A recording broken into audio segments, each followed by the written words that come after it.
Friends, అందరికీ నమస్తే. Welcome to టియానోస్ kitchen. ఈ రోజు రెసిపీ మటన్ కూర తయారు చేసే విధానం చాలా టేస్ట్ గా ఉంటుంది. చాలా ఈజీగా తయారు చేసే విధానం షేర్ చేయబోతున్నాను. చాలా డిఫరెంట్ కూర. రండి, ఇది ఎలా తయారు చేయాలో చూసేద్దాం. వీడియోలోకి వెళ్ళే ముందు ఇప్పుడు వరకు కూడా నా ఛానల్ ని సబ్స్క్రైబ్ చేయని వాడు ప్లీజ్ సబ్స్క్రైబ్ చేసుకోండి. రండి, ఇది ఎలా తయారు చేయాలో తయారు చేసి మీకు ఎలా ఉందనేది కామెంట్స్ లో మాత్రం తప్పకుండా తెలియజేయండి ఫ్రెండ్స్. రండి, ఇది ఎలా తయారు చేయాలో చూసేద్దాం.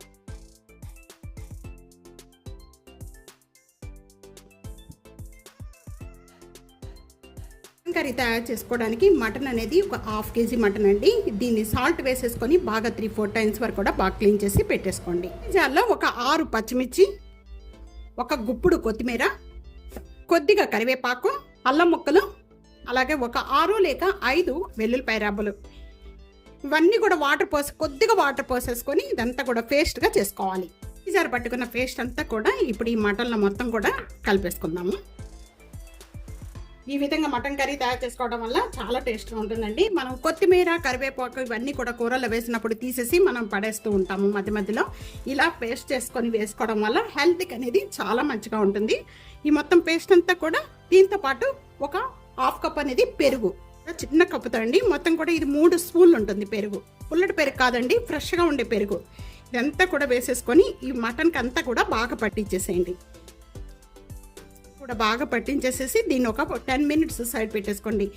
ఇది 10 మినిట్స్ నానే లోపల మనం మసాలాని తయారు చేసుకుందాం. మసాలా తయారు చేసుకోవడానికి ప్యాన్ లో ఇవన్నీ కూడా లో ఫ్లేమ్ లో పెట్టేసుకొని వేయించుకోవాలి. 2 టేబుల్ స్పూన్ ధనియాలు, 1 టేబుల్ స్పూన్ జీడిపప్పు, 1 కప్పు కొబ్బరి, ఇది వెండి కొబ్బరి.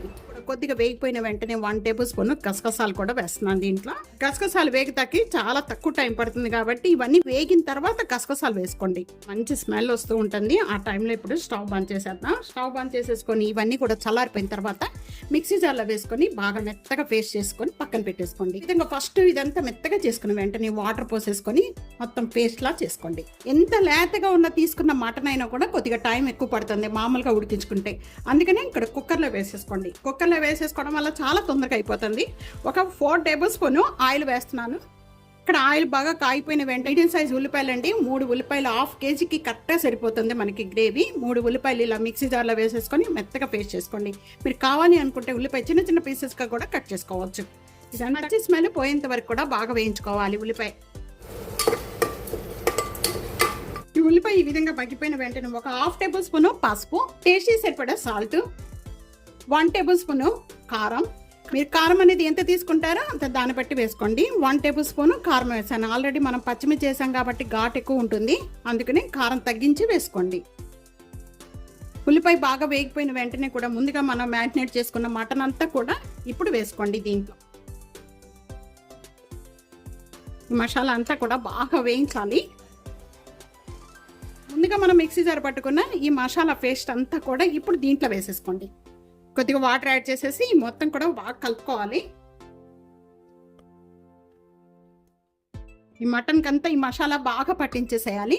ఈ మసాలాలన్నీ కూడా యాడ్ చేసిన వెంటనే పైన ఒక ప్లేట్ పెట్టండి. ప్లేట్ పెట్టేసుకొని ఒక 7 మినిట్స్ వరకు కూడా మీడియం ఫ్లేమ్లో పెట్టి మగ్గించాలి. ఒక 5 మినిట్స్ అయిపోయిన వెంటనే ఇప్పుడు ఓపెన్ చేయండి. గ్రేవీ కలర్ అంతా కూడా బాగా చేంజ్ అయిపోయింది. కూడా ఒకసారి కలుపుకొని టేస్ట్ చూడండి. టేస్ట్ చూసుకొని మీకు సాల్ట్ కానీ కారం కానీ సరిపడిపోతే ఈ టైంలో వేసుకోవచ్చు. కొద్దిగా కారం వేస్తున్నాను నేను.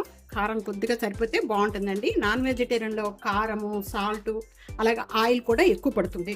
ఒక 1/2 గ్లాస్ వాటర్, మటన్ ఉడకాలి అందుకని ఒక 1/2 గ్లాస్ వాటర్ యాడ్ చేసేసుకొని మూత పెట్టేసుకొని ఒక 4 విజిల్స్ వచ్చే వరకు కూడా హై ఫ్లేమ్లో ఉడికించేసుకోవాలి. ఈ విధంగా చేసుకోండి. చాలా టేస్ట్గా ఉంటుంది. తొందరగా ఉడికిపోద్ది, చాలా టేస్ట్గా కూడా ఉంటుంది. ఇంత లేతగా ఉన్నా కూడా టైం పడుతుంది కాబట్టి ఈ విధంగా తయారు చేసుకోండి. కుక్కర్ చల్లారిపోయింది. ఇప్పుడు ఓపెన్ చేద్దాం. చక్కగా గ్రేవీ అంతా కూడా బాగా చిక్కపడిపోయి ముక్క కూడా బాగా మెత్తగా ఉడిపోయింది. ఇంకా కొత్తిమీర వేసేసుకొని సర్వింగ్ ప్లేట్లో తీసేసుకుందాం. ఈ రెసిపీ ఇదే విధంగా తప్పకుండా ట్రై చేయండి. చాలా అంటే చాలా టేస్ట్గా ఉంటుందండి. కొత్తిమీర మనం ఇలాగ మొత్తం కూడా పేస్ట్ చేసి వేసుకోవడం వల్ల చాలా డిఫరెంట్ టేస్ట్లో ఉంటుంది. తప్పకుండా ఈ రెసిపీ ఇదే విధంగా ట్రై చేసి మీకు ఎలా ఉందనేది కామెంట్స్లో తెలియజేయండి. వీడియో 4కి షేర్ చేయండి. టియానోస్ కిచెన్ సబ్స్క్రైబ్ చేసుకోండి. తయారు చేసిన వెంటనే ఎలా ఉందనేది కామెంట్స్లో తెలియజేయండి. Okay friends, thank you.